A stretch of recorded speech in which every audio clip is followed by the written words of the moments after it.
창세기 30장 1절부터 13절까지 말씀 우리 한 목소리로 합독하도록 하겠습니다. 라헬이 자기가 야곱에게서 아들을 낳지 못함을 보고 그의 언니를 시기하여 야곱에게 이르되 내게 자식을 낳게 하라. 그렇지 아니하면 내가 죽겠노라. 야곱이 라헬에게 성을 내어 이르되 그대를 임신하지 못하게 하시는 이는 하나님이시니 내가 하나님을 대신하겠느냐. 라헬이 이르되 내 여종 비라에게로 들어가라. 그가 아들을 낳아 내 무릎에 두리니 그러면 나로 그로 말미암아 자식을 얻겠노라 하고 그의 시녀 비라를 남편에게로 아내로 주매 야곱이 그에게로 들어갔더니 비라가 임신하여 야곱에게 아들을 낳은지라. 라헬이 이르되 하나님이 내 억울함을 푸시려고 내 호소를 들으사 내게 아들을 주셨다 하고 이로 말미암아 그의 이름을 단이라 하였으며 라헬의 시녀 비라가 다시 임신하여 둘째 아들을 야곱에게 낳음에 라헬이 이르되 내가 언니와 크게 경쟁하여 이겼다 하고 그의 이름을 납달리라 하였더라. 레아가 자신의 출산이 멈춤을 보고 그의 시녀 실바를 데려다가 야곱에게 주어 아내로 삼게 하였더니 레아의 시녀 실바가 야곱에게서 아들을 낳음에 레아가 이르되 복되도다 하고 그의 이름을 가시라 하였으며 레아의 시녀 실바가 둘째 아들을 야곱에게 낳음에 레아가 이르되 기쁘도다 모든 딸들이 나를 기쁜 자라 하리로다 하고 그의 이름을 아셀이라 하였더라. 아멘. 야곱의 인생에 일어난 사건들이 많은데요. 범죄가 많습니다. 그래서 친족 간의 사기 사건이 있었죠. 야곱이 어머니와 짜고 아버지 이삭과 형 에서에게 사기를 쳐서 장자권을 얻어냅니다. 삼촌 집으로 도망을 왔는데 노동 착취를 당하죠. 첫 7년은 라헬을 얻기 위해 야곱이 스스로 먼저 그렇게 일하겠다고 얘기를 했지만 이후에 7년을 원치 않았던 노동이기 때문에 착취라고 할 수도 있을 것 같습니다. 그리고 오늘 본문과 이어지는 중요한 사건, 사기 결혼입니다. 야곱은 삼촌 라반에게 속아서 사기 결혼을 당합니다. 이 범죄에 레아도 동참하죠. 사기 결혼의 주축입니다. 또 어떤 범죄가 있었을까를 좀 생각을 해보다가 결혼식 때 이런 범죄가 있었을 것 같아요. 라헬이 이 사기 결혼에 동참했을 리가 없는데 그럼 라헬은 뭐 하고 있었을까를 좀 생각해봤는데 저의 상상은 감금입니다. 불법 감금을 당하지 않았을까? 뭔가 움직일 수 없는 상태로 만들어 놓지 않았을까? 여기 사기 결혼에 동참했을 리는 없잖아요. 라헬은 사기 결혼에 방해가 되는 존재라서 뭔가 감금을 하거나 못 움직이게 만들어 놓지 않았을까, 이런 범죄도 있지 않았을까라는 생각을 좀 해봤는데요. 이렇게 야곱의 집안과 야곱에게 일어나는 그 사건들을 보면 범죄가 가득하고 어느 하나 멀쩡한 사람이 없습니다. 근데 놀랍게도 하나님은 이 과정들을 통해서 언약을 이루어 가십니다. 근데 인간의 연약함은 아픔과 또 상처를 남기고 있는 이런 이중적인 모습들을 우리가 보게 되는데요. 이런 야곱의 인생이나 또 야곱의 아버지 또 할아버지 이 조상들의 가정에 문제가 생기면서 이런 것들을 보면서 누구의 책임이 좀 크게 보였냐면 먼저는 그 영적 가장이었던 자들, 그리고 부모의 죄가 좀 선명하게 보이더라고요. 야곱이 장자권을 사기쳐서 얻게 되는 사건은 아마 부모가 괜찮았으면 막을 수 있지 않았을까라는 생각이 듭니다. 이삭이 하나님 약속대로 야곱을 세우려고 했다면, 그래서 몰래 에서를 장자로 세우려고 하지 않았다면 또 일이 이렇게까지 되지 않았을 것 같고, 엄마 리브가가 사기를 쳐서 이렇게 하자라고 얘기를 하지 않았으면 야곱은 이삭을 속이다 들킬까 봐 두려운 마음도 있었거든요. 근데 리브가가 혹시 저주를 받으면 너의 저주를 내가 받을 것이다, 그러니까 걱정하지 말라고 하거든요. 그러니까 이 부모가 좋은 영향을 주지 못합니다. 자녀가 비도덕적인 일을 행하려고 하면 막아주면 됐을 텐데 그러지를 못한 부모들의 모습을 보게 되고요. 라반의 집으로 넘어와서 생각해 보면 레아에게 사기 결혼을 하라고 하지 않았다면, 근데 왜 사기 결혼을 시켰을까? 말로는 그 풍습과 간습 때문에 그랬다고 말하고 있지만 야곱의 노동력을 착취하려는 것입니다. 딸들을 자기 재산을 늘리는 도구로 여기는 거고요. 레아는 겉모습이나 여러 모습들 때문에 결혼하기 힘들다고 여겼을 수도 있어요. 그래서 이렇게 사기쳐서라도 노동력을 착취해보자 이런 마음이 있었던 것 같습니다. 부모의 역할이 잘 감당되지 못할 때 또 그 가정에 또 자녀에게 죄로 또 이어지는 모습들 우리가 좀 생각해 볼 수 있는데요. 그 자녀들에게 결국 남겨지는 게 상처입니다. 라반의 딸 레아와 라헬도 이 아버지에 대한 상처가 생기죠. 그래서 창세기 31장 15절을 보면 아버지가 우리를 팔고 우리의 돈을 다 먹어버렸으니 이렇게 얘기를 합니다. 라헬과 레아와 또 야곱도 라반의 사기 결혼 때문에 상처받은 인생을 삽니다.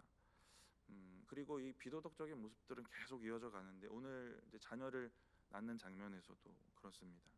자녀를 낳는 게 참 거룩하고 축복받은 일인데 별로 좋지 않은 모습들로 드러나고 있어요. 먼저 29장에 언니 레아가 먼저 아들 4명 낳았고 오늘 본문에 레아와 라헬의 시녀를 통해서 자녀를 얻게 됩니다. 또 후에 레아가 다시 자녀를 얻고 라헬도 자녀를 얻게 돼요. 뭔가 경쟁하듯 자녀를 낳습니다. 결과는 잘 아시겠지만 라헬이 8대 4로 져요. 8명 대 4명입니다. 근데 이게 이렇게 시합할 일이 아니고 경쟁하듯 할 일이 아닌 참 거룩하고 축복받을 일인데 시기와 경쟁의 마음으로 행하고 있는 모습이 보입니다. 특히 오늘 본문이 그렇습니다. 레아와 또 라헬이 경쟁심 가운데 자기 시녀를 통해 아들을 얻고 집안이 이상하게 돌아가고 있죠. 근데 또 이 과정이 아까 말씀드렸던 것처럼 하나님의 계획이 이루어지는 과정이 됩니다. 하나님은 이 과정을 통해서 12지파를 만들어 가셨고 그럼에도 그 과정에 만들어진 상처와 아픔들은 또 우리가 간과할 수 없을 만큼 크게 보여지기도 합니다. 라헬은 라헬대로 힘들었고 레아는 레아대로 힘들었고 요셉은 요셉대로 상처가 남습니다. 그들의 상처가 이 자녀를 낳는 이 과정 가운데도 또 드러나게 되는데 먼저 레아가 자녀를 낳았던 장면을 좀 생각해 보면 그래도 레아의 시작이 좋습니다.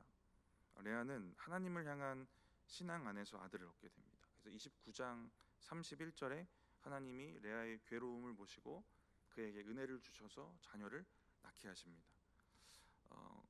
이게 레아가 신앙을 가지고 있었다는 게 보여지는 건 29장 이어지는 32절에 보시면 레아도 그런 하나님의 은혜를 정확하게 인지하고 있어요.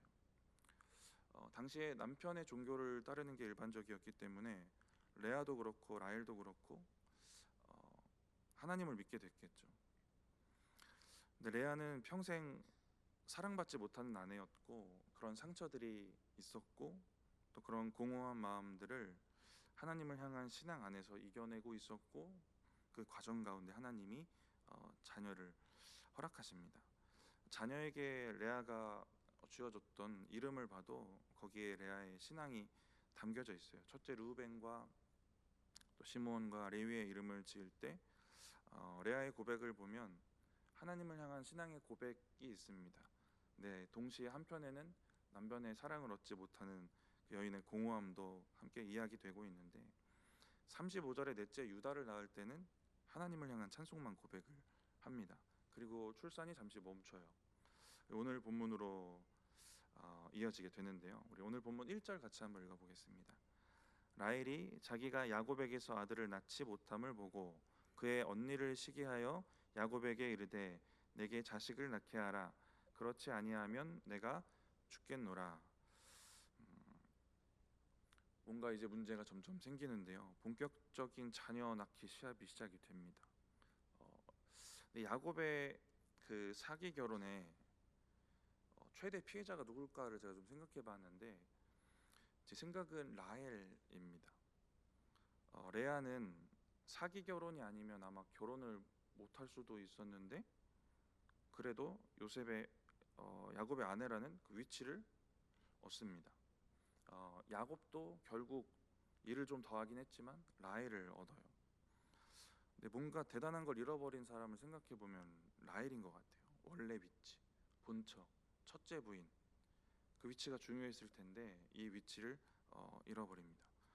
거기다 언니가 먼저 29장 말씀드린 것처럼 아들을 넷이나 낳았고 점점 자기의 위치가 위태롭다고 느꼈을 거예요.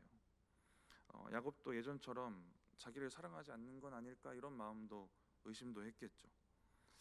라헬의 마음에 생긴 이 억울함과 또 이런 상처가 시기와 질투가 되고 그래서 1절에 내게 자식을 낳게 하라 그렇지 않으면 내가 죽겠노라 하고 요셉을 협박을 합니다. 자식을 낳게 하지 않으면 죽겠다라고 협박을 해요. 29장 레아의 모습을 먼저 좀 나눴던 것과 또 라헬의 모습을 같이 오늘 보는 건 제가 이 부분들을 보면서 믿음이 비교가 되더라고요. 라헬이 보여주는 믿음이 있고요. 레아가 보여주는 믿음이 있습니다. 레아는 남편의 사랑을 받지 못한 공허와 아픔을 하나님께 기도로 나아갑니다. 근데 라헬은 뭐 사기 결혼의 아픔일 수도 있고 자기 자녀를 얻지 못하는 고통에 대해서 하나님의 은혜를 구하지 않습니다. 오늘 본문에 하나님의 이름을 말하고 있는 걸 보면 아까 말씀드렸던 것처럼 남편의 종교를 따라 표면적인 그 고백은 있는 것 같아요. 그런데 하나님이 아니라 야곱에게 협박하고 하소연하고 있고 하나님께 간구하지 않습니다.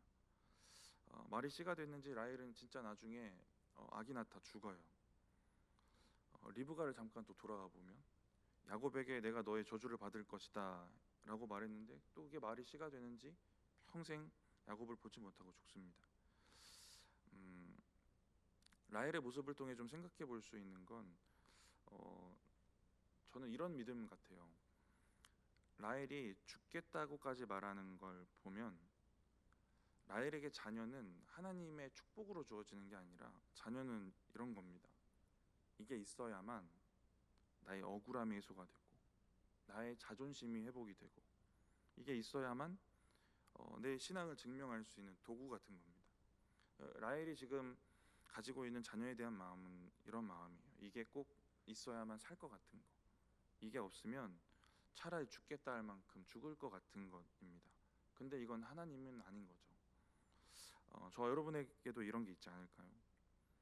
라헬에게 자녀는 상당히 극단적인 도구였어요. 살 길이었습니다. 하나님이 아니라 다른 것들을 자기의 살 길로 삼습니다. 저와 여러분이 가지고 있는 하나님이 아닌 다른 살 길들, 하나님보다 더 살 길로 생각하는 것들이 무엇일까를 좀 생각해 볼 수 있을 것 같아요. 지금 라헬은 하나님은 없어도 살 수 있는데요, 자녀를 못 낳으면 죽겠다라고 말하는 겁니다. 라헬의 살 길은 지금 하나님보다 자녀를 낳는 거죠. 그래서 아이를 낳게 하라고 협박을 합니다. 아이를 낳아야만 내가 살 수 있다. 오늘 본문 뒤에 언니와 거래해서 합한 채를 얻어냅니다. 합한 채만 있으면 그럼 내가 살 것 같다. 합한 채로 옮겨갔다가 이제 야곱이 가나안으로 도망갈 때 다시 돌아갈 때 라헬이 드라빔 훔칩니다. 드라빔이 있으면 살 것 같은 거죠. 계속해서 다른 살 길들을 찾아갑니다. 그러니까 우리가 이 부분을 좀 생각해 보면 하나님이 아닌 것 중에 이게 없으면 죽을 것 같은 거, 이게 있어야만 살 것 같은 것들을 좀 생각해 볼 수 있을 것 같아요. 우리는 꼭 가져야만 되는 것들 아니면 없어지면 너무 큰 상실감을 느끼는 것들이 있거든요.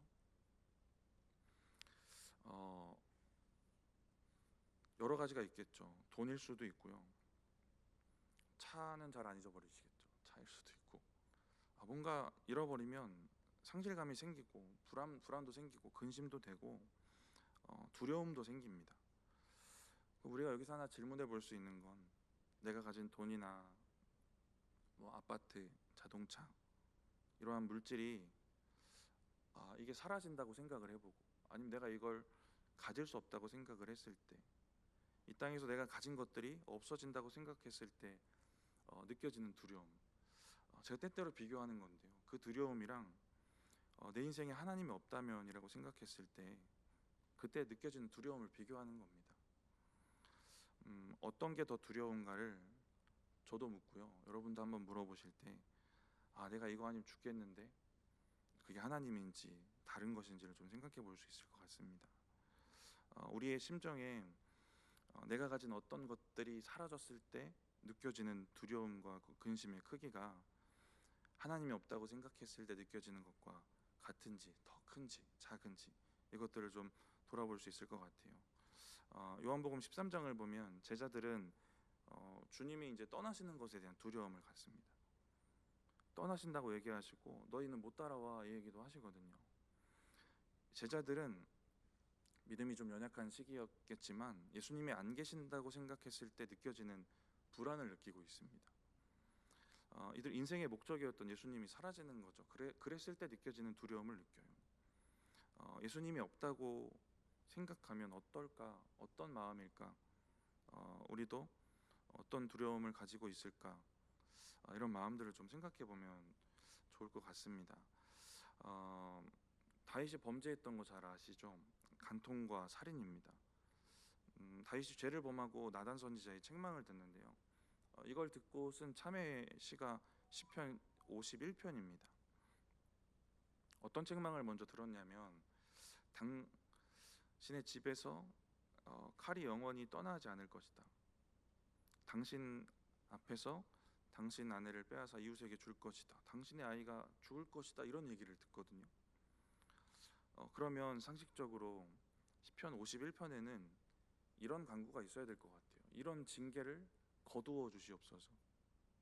이런 식의 내용이 있어야 될 것 같습니다. 근데 시편 51편 11절의 다윗의 고백이 이렇습니다. 우리 같이 한번 읽어보겠습니다. 시편 51편 11절입니다. 나를 주 앞에서 쫓아내지 마시며 주의 성령을 내게서 거두지 마소서. 자신의 죄 때문에 주님이 사라지고 주님이 성령을 걷어가실 것에 대한 두려움을 얘기를 합니다. 세상 것들이 사라지는 것에 대한 두려움도 있겠죠. 아내가 사라지고 자녀가 사라지고. 근데 그런 두려움도 있겠지만 그것보다 먼저 다윗은 하나님이 사라지고 하나님으로부터 오는 은혜가 사라지고 주님과 멀어지고 성령을 걷어가시고 여기에 대한 두려움을 느끼고 있는 겁니다. 사라졌는데 두렵다. 이건 소중히 여긴다는 것이잖아요. 다윗에게는 하나님이 소중했던 겁니다. 죄 때문에 하나님과 멀어질까 두려웠던 것이고요. 우리 안에 어떤 것이 사라졌을 때, 아니면 어떤 걸 가지지 못했을 때 우리는 두려울까? 그랬을 때 어떤 것 때문에 내가 죽을 것 같을까? 이런 것들을 좀 돌아보면 좋을 것 같습니다. 세상의 어떤 것들보다 하나님이 주신 은혜와 또 그냥 하나님 자체가 우리에게 가장 소중한 것이기를 바랍니다. 라헬은 자녀가 없으면 죽을 것 같은 마음이 있었죠. 그래서 자신의 억울함이나 공허한 이 마음들을 해결하고 싶어 합니다. 근데 결국 라헬을 회복한 건 하나님의 은혜였어요. 창세기 30장 22절에 하나님이 라헬을 기억하시죠. 우리 같이 한번 읽어보겠습니다. 하나님이 라헬을 생각하신지라 하나님이 그의 소원을 들으시고 그의 태를 여셨으므로. 하나님이 라헬을 생각하시고 계십니다. 생각해 주셨을 때 해결이 돼요. 라헬을 불쌍히 여기셨을 때 요셉을 허락합니다. 하나님 없는 살길, 다른 것들에 목매고 살았지만 결국 그건 답이 아니었고 하나님이 답이었습니다. 야곱이 2절에, 오늘 본문 2절에 라헬에게 내가 하나님을 대신하겠느냐라고 얘기를 하거든요. 근데 라헬은 계속해서 하나님을 대신할 것들을 찾고 있는 거예요. 요셉, 야곱 너라도 하나님을 대신할 존재가 되라, 자꾸 이렇게 협박을 하는 겁니다. 이러한 마음들 가운데 라헬에게는 자녀를 얻는 거, 또 야곱의 사랑을 지켜내는 거, 주위 사람들에게 언니보다 인정받는 거, 이러한 것보다 하나님을 구하며 또 하나님을 소중히 여겼으면 좋았겠지만, 아니면 이 정도까지는 어려워도 자신의 아픔을 가지고 하나님께 나아갔다면 좋았겠지만 그러지 못하고 1절에 보니까 야곱을 협박을 해요. 야곱의 반응을 한번 읽어보겠습니다. 오늘 본문 2절입니다. 야곱이 라헬에게 성을 내어 이르되 그대를 임신하지 못하게 하시는 이는 하나님이시니 내가 하나님을 대신하겠느냐. 뭔가 발끈하는 것 같아요. 화를 내는 것 같은데 근데 행동을 보면 그냥 순순히 아내들이 하라는 대로 하고 있어요. 그 일에 그냥 동참해 버립니다.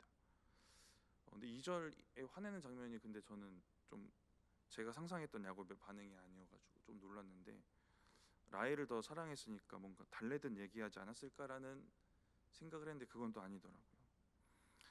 성을 내으며 말을 합니다. 이렇게 말을 하는데요. 그대를 임신하지 못하게 하시는 이는 하나님이시니 내가 하나님을 대신하겠느냐. 말 자체는 맞죠. 생명의 주관자, 자녀를 주고 안 주고는 하나님의 일이다. 그런데 이어지는 본문의 라헬의 그 인간적인 방법에 동참하는 걸 보면 막 믿음이 엄청 있어서 한 말은 아닌 것 같아요. 신앙적인 지식이 있어서 믿음의 말처럼 하긴 하는데 뭔가 회피하는 말 같습니다. 자녀를 못 낳는 일을 왜 나한테 뭐라고 하느냐. 라헬에게는 책임 회피를 하고 있고 또 하나님의 탓으로 책임을 돌리고 있는 모습을 보여주고 있어요. 근데 이런 생각도 들어요. 근데 그래도 이게 라헬에 대한 최소한의 배려가 아니었을까. 야곱이 나이가 꽤 많았잖아요. 왔을 때 70세가 이미 넘었습니다. 라반의 집에 도착했을 때 77세 정도 됐다고 생각해 보면 나이가 꽤 많았는데 레아를 통해 4명의 아들을 먼저 얻은 걸 보면 야곱에게 그 자녀를 낳는데 큰 문제는 없었던 것 같습니다. 그러니까 불임의 원인은 라헬이에요. 그러니까 야곱이 생명의 주관자는 하나님인데 왜 나에게 뭐라고 하느냐 이렇게 얘기 안 하고 이렇게 말할 수도 있죠. 상처받게 말하려면 아이 못 낳는 건 나는 문제 없는데 네 탓이잖아. 이 불임은 너 때문이야 라고 말할 수도 있는 거죠. 근데 그렇게까지는 말하지 않은 것 같아요. 또 이런 생각도 들어요. 라헬이 듣는 은혜가 있는 사람이었으면 야곱의 말 자체는 그냥 맞는 말이잖아요. 그럼 이 말을 듣고 또 하나님께 기도로 나아갈 수도 있지 않았을까라는 생각도 듭니다. 결국 인간적인 방법으로 종을 통해 이제 자녀를 얻으려고 하는데요. 3절 4절 읽어보겠습니다. 오늘 본문 3절 4절입니다. 라헬이 이르되 내 여종 비라에게로 들어가라. 그가 아들을 낳아 내 무릎에 두리니 그러면 나도 그로 말미암아 자식을 얻겠노라 하고 그의 시녀 비라를 남편에게 아내로 주매 야곱이 그에게로 들어갔더니 여종 비라를 통해 자녀를 얻으려 하고 이 방법에 야곱이 너무 순순히 동참합니다. 언니에 대한 시기 또 결혼에 대한 상처 이런 잘못된 동기를 가지고 이 일을 시작했고 또 자기가 생각해낸 인간적인 방법으로 자녀를 얻으려고 합니다. 사라가 하갈을 통해 자녀를 얻으려고 했던 장면들이 떠오르는데요.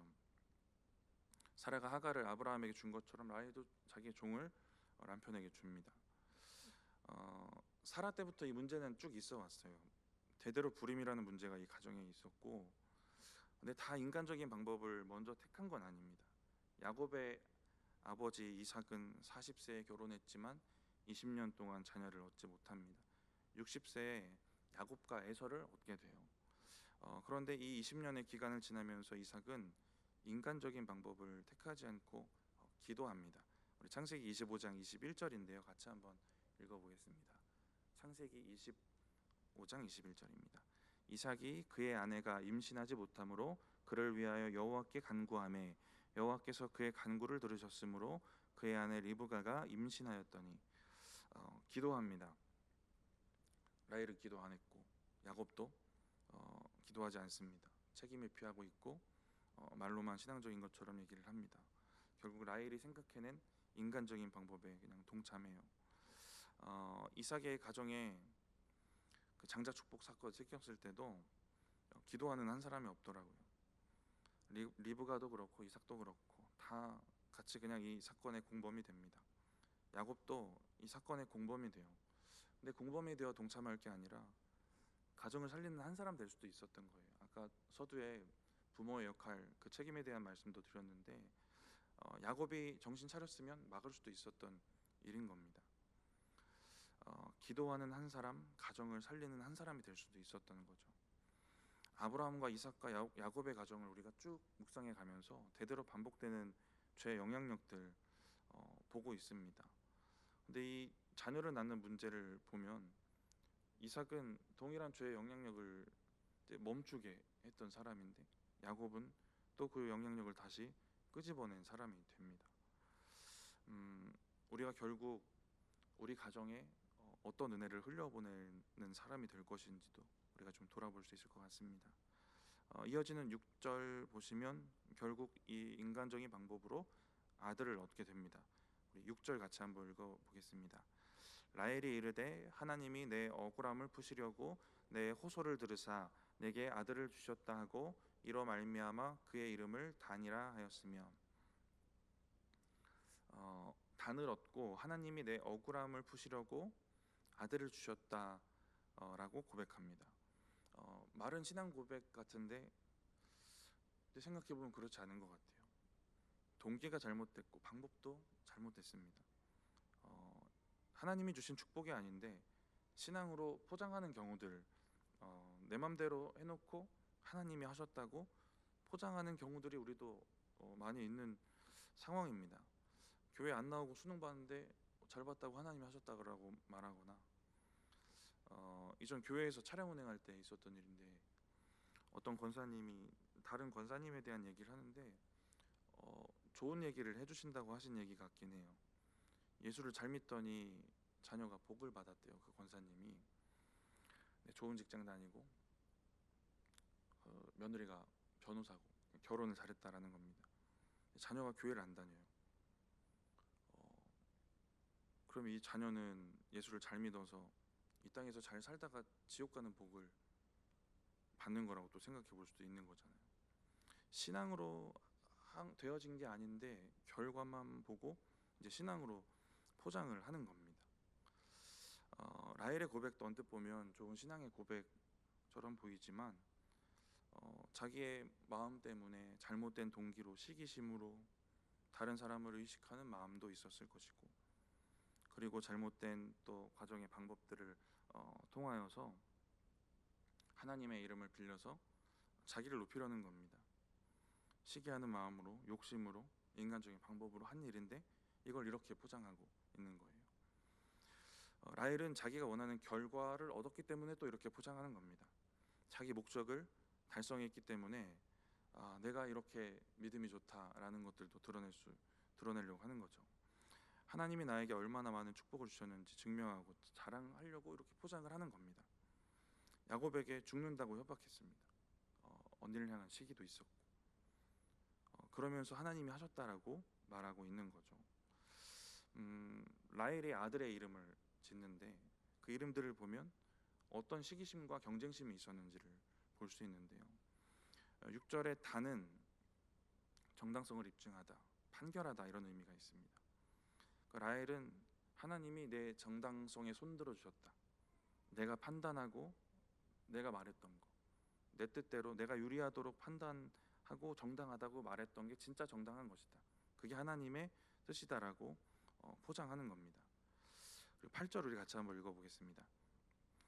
라헬이 이르되 내가 언니와 크게 경쟁하여 이겼다 하고 그의 이름을 납달리라 하였더라. 납달리는 씨름, 경쟁이라는 의미인데요.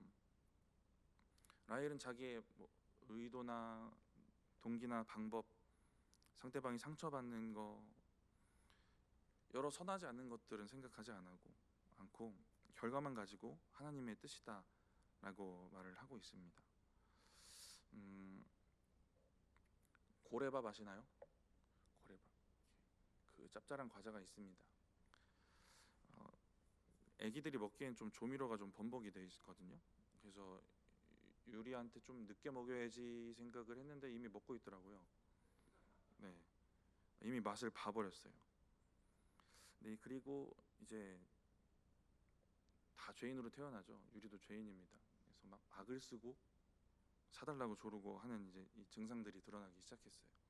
아직 막 바닥에까지는 눕지 않았는데, 근데 만약에 고래밥을 사달라고 들어넣어서 막 악을 써요.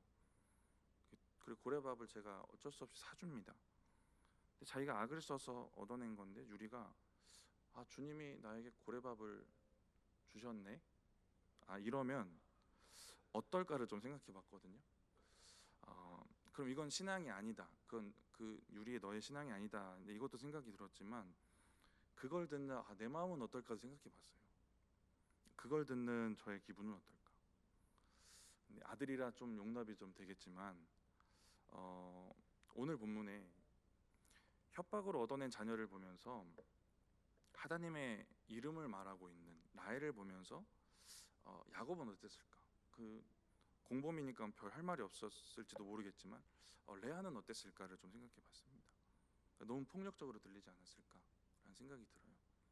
자기 뜻대로 자기 시기심으로 인간적인 방법을 해놓고 하나님이 나한테 이렇게 주셨어 이런 말들이 얼마나 폭력적으로 들렸을까라는 생각들을 해봅니다. 라헬처럼 포장하는 이런 신앙으로 포장하는 신앙들이 자기 신앙에도 문제겠지만 주변에도 상처와 아픔을 남기는 겁니다. 그래서 우리가 너무 섣불리 이런 말 너무 잘하거든요. 하나님이 하셨다 이런 말들을 우리가 점검하고 돌아볼 때 주변 사람들이 어떻게 들을까도 우리가 좀 생각해 보면 좋을 것 같아요. 믿음의 확신도 없으면서 그냥 나에게 좋게 된 것들, 믿음으로 한 것도 아닌데 결과만 보고 다른 사람들의 감정이 어떻든지 상관하지 않고 그냥 그렇게 포장하지 않아야 되는 겁니다. 이것들이 다른 이들에게 폭력적인 말이 되고 상처와 아픔이 되지 않도록 하는 겁니다. 그러니까 우리가 동기를 확인하고 과정이 선한지도 점검하고 무엇보다 기도로 일을 진행하고 그렇게 얻어진 결과인지를 우리가 돌아보고 점검한 후에 하나님이 하셨구나라는 고백들을 할 수 있을 것 같아요. 라헬의 시기와 질투로 인한 이 자녀 낳기 경쟁, 그래서 종을 통해 2명을 얻었습니다. 현재는 4대 2입니다. 근데 이어지는 9절을 보면 레아도 자기의 여종을 통해 자녀를 얻게 됩니다. 레아의 마음을 좀 생각을 해봤는데요. 이미 4명의 자녀가 있습니다. 그 라헬은 라헬의 자녀도 아니라 라헬의 종을 통해 얻은 라헬의 자녀 2명입니다. 현재 4대 2예요. 아직도 이기고 있거든요. 그럼 굳이 무리한 방법으로 자녀를 더 얻으려고 할 필요가 없을 것 같아요. 9절에 레아가 자기 출산이 멈춘 것을 보았다라고 얘기하는데요. 17절에 다시 애기 납니다. 그리고 그러면 태의 문이 닫힌 건 아니에요. 그러면 추측해 볼 수 있는 건 야곱이 레아와 동침을 하지 않았거나 얼마 동안, 아니면 동침했는데 임신이 잘 안 되는 기간도 있겠죠. 그리고 그런데 그 기간에 라헬은 종을 통해 자녀를 얻고 있는 겁니다. 그리고 취한 행동이 레아도 자신의 종을 통해 자녀를 얻는 거예요. 근데 이렇게 얻어진 자녀에 대한 이름을 짓고 그 이름에 대한 고백을 보면 하나님이라는 단어를 꼭 사용해서 고백을 하는데 그 고백들이 좀 빠져 있는 것도 좀 볼 수 있어요. 근데 17절에 다시 아기를 낳기 시작했을 때 그때는 하나님이 응답하시고 은혜 주셔서 낳게 됐다라고 하거든요. 그 다음에 지은 또 자녀들은 신앙 고백이 또 선명하게 드러나게 됩니다. 그래서 이런 모습들이 또 질투에 대한 또 시기에 대한 라헬의 모습들이 또 레아에게도 영향을 주지 않았을까라는 생각을 하는데요. 그래서 얻게 된 자녀들이 이제 2명인데 11절부터 13절 같이 한번 읽어보겠습니다. 오늘 본문 11절부터 13절입니다. 레아가 이르되 복되도다 하고 그의 이름을 가시라 하였으며 레아의 시녀 실바가 둘째 아들을 야곱에게 낳음에 레아가 이르되 기쁘도다 모든 딸들이 나를 기쁜 자라 하리로다 하고 그의 이름을 아셀이라 하였더라.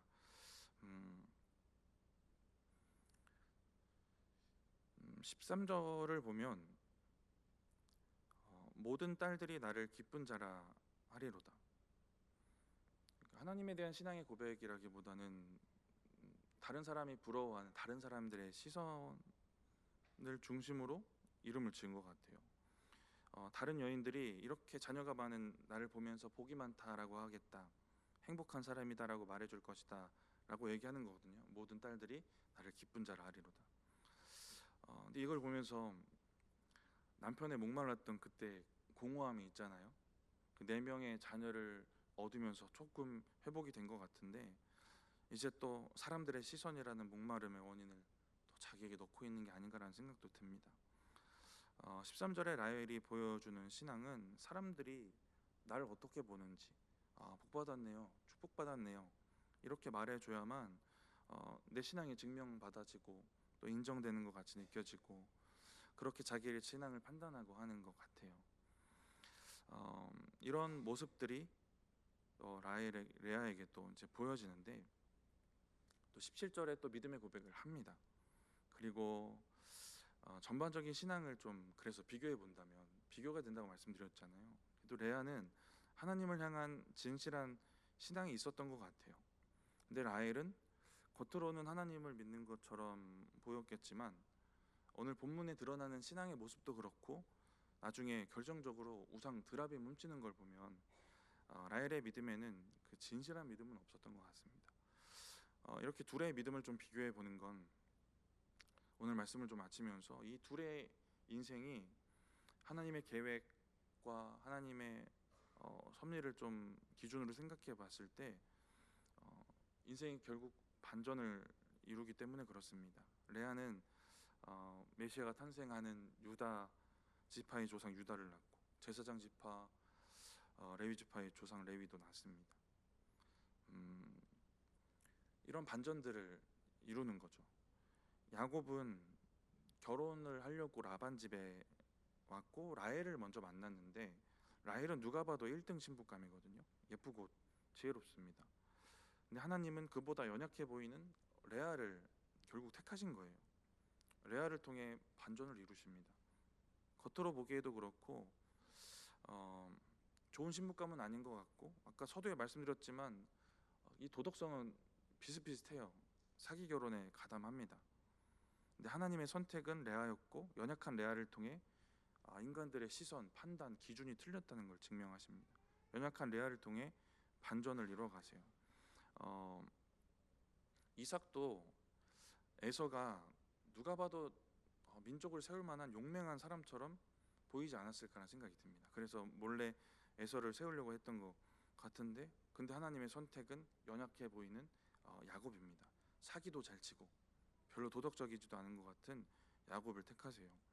이렇게 하나님은 계속해서 인간의 기준과 판단이 틀렸다라는 것들을 증명하시고 연약한 자들을 통해 하나님의 언약을 이뤄가십니다. 근데 그 연약한 자들에겐 이것이 너무 놀라운 반전 아니겠습니까? 누가 더 도덕적인가 이걸 기준으로 생각하면 야곱이나 라반이나 레아나 라헬이나 다 똑같습니다.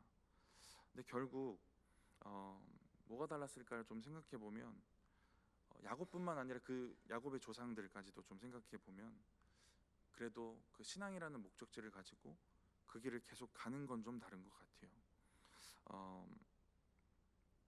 그래서 우리가 이 길을 믿음으로 잘 갔으면 좋겠는데요. 말씀 마치면서 오늘 라헬이나 또 레아를 통해 좀 생각해봤던 그 믿음들 있습니다. 그 믿음들을 우리가 또 우리의 점검할 부분으로 좀 생각해보면 좋을 것 같아요. 이게 있어야만 내가 살 것 같고 이게 없으면 죽을 것만 같은데 이게 하나님은 아닌 것들, 이런 것들 우리가 좀 돌아보면 좋을 것 같고요. 동기와 방법이 거룩하지 못했는데 하나님 주셨다라고 포장하는 믿음과 남들이 나에 대해 말해주는 것에 대해서 만족을 느끼는 그런 신앙들, 그래서 자꾸 공허해지는 신앙은 아닌지를 우리가 돌아보면 하나님이 정하신 길을 우리가 더 꿋꿋이 걸어갈 수 있을 줄 믿습니다. 그렇게 가면 우리가 하나님이 주시는 위로도 받을 수 있고 또 역전의 또 반전의 은혜도 경험하게 되는 그런 날이 올 줄 믿습니다. 잠깐 기도하겠습니다. 하나님, 오늘 창세기 말씀을 통하여서 우리도 동일한 연약함을 가진 인간이고 또 넘어지고 또 넘어지지만 어떻게 이 믿음의 여정을 가야 될지 우리의 믿음을 돌아보게 하시고 또 이 여정을 놓지 않고 끝까지 걸어가야 함을 다시 한번 생각하게 하셔서 감사합니다. 우리의 믿음의 여정 가운데 주님 함께하여 주시고 우리의 믿음이 흔들리거나 넘어지거나 변질되지 않도록 주님 도우시고 인도하여 주시옵소서. 감사합니다. 예수님의 이름으로 기도드립니다. 아멘.